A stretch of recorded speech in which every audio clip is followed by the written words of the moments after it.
Hey, how's it going, everybody? Welcome back to the channel. And so for today, basically I'm just going to be showing you guys my setup here on what I carry with me currently right now. Now this periodically changes since I do have the 6S, I have the SE which I'm filming with, and I have the 10S that I'm testing out. So I switch periodically, but this is currently my setup for right now. It could change in a month or so.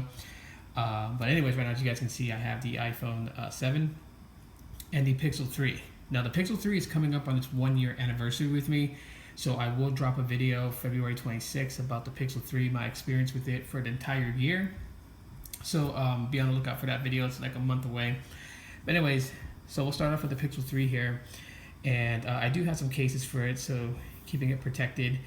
I haven't put a screen protector on this in a while, so you guys can see all the smudges, fingerprints, and things like that, but not too particular about that. I mean, you're gonna touch your screen, obviously it's a smartphone. So anyways, pretty much is like my setup here. Now this is my main daily driver. So I basically have my Google Fi service connected to the eSIM. However, I can switch it up and go with visible, which you guys can see. Now the Pixel 3 has DSSS, so dual SIM single standby. So I can't have both of these activated at the same time like you can on a Pixel 3a. But if I want to, I can always just switch, and then visible will be the main carrier on the device. So yeah, currently right now my Google Fi eSIM is active. I have service on it, and you guys can see I'm connected to Sprint. So that's a service that I'm pulling right now.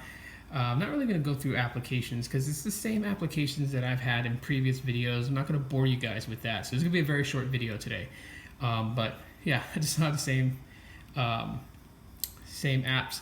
So yeah, nothing really new except for my music app now. I use Spotify, but that's just because I got that 3-month trial thing going on. So Spotify is pretty much it right now.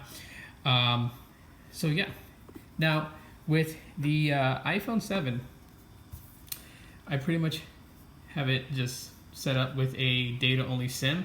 And the reason why I decided to choose to do that is with my Pixel 3, I can utilize both Sprint and T-Mobile. And then if I'm out in the Midwest, I can use US Cellular. Whereas if I had my main SIM inside the iPhone 7, literally it's only going to connect to the T-Mobile network, which is what the data-only SIM cards do. So yeah, I have it pretty much set up that way.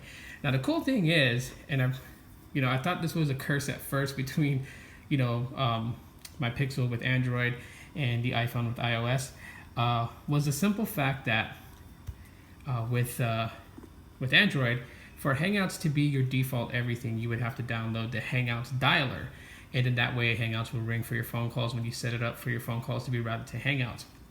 However, using the native dialer is what I like to use. I have Hangouts for text messaging. The reason why that's set up that way is because that's what I use for phone calls and text on my iPhone. Now you're probably wondering if Hangouts rings on my Pixel, because Hangouts can cross device, right? You can have it signed in on here, signed in on here. You're gonna get the messages on both phones. However, with the Hangouts app on iOS, literally you don't need a companion app to make phone calls. It's already natively built in. So if my number was dialed for Google Fi, both phones would ring. However, this phone would ring with the native stock dialer app, so not Hangouts, but this one will ring Hangouts. And so I can answer my calls on either one. I can text from either one.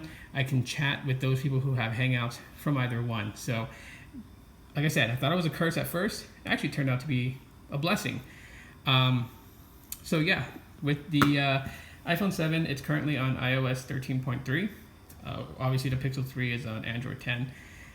But yeah, text and everything goes through Hangouts on this phone. And it's, like I said, data-only SIM card, only connects to T-Mobile. That would be the same if I had my actual Google Fi SIM card into this phone.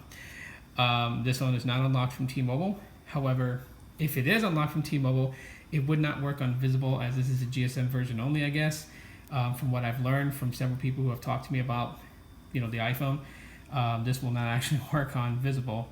So data only SIM inside of it, whether it's unlocked or not unlocked, it's working just fine. You guys can see I get Google Fi currently connected to my home Wi-Fi, And of course, I have my email set up for iMessage, so iMessage still works on this, and so does FaceTime. So anyone that has an iPhone can iMessage me or FaceTime me. RCS is set up when I'm running Visible on this phone. So if I switch my SIM to my second SIM, which is the Visible SIM card, and I'm using Visible service, I have RCS already set up. It is connected and ready to go. So anyone else that has RCS will be able to message back and forth utilizing RCS rather than regular SMS. Yeah, this is a 32 gig variant, so I don't try to hold a lot on here.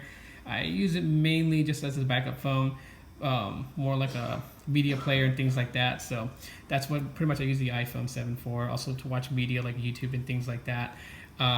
Main daily driver, my Pixel 3. Yeah, so that is pretty much my setup for what I have service-wise with Google Fi and Visible, both running on my Pixel 3, which is DSSS, and then I have the data-only SIM in the iPhone 7. So that's pretty much it for just my setup. Let me know if you guys have any questions about my setup. How did I achieve this? What to do? I'm more than willing to make a step-by-step video. If some of you guys are interested in it, definitely will be willing to do that. But that's it for today's video, guys. Thanks so much for checking out the video. If you enjoyed it, smash that like button to let me know. If you just found my channel and you opted to subscribe, thank you so much for doing so, and hit the bell option to be notified when I upload another video. But that's it for today, guys, and as always, aloha.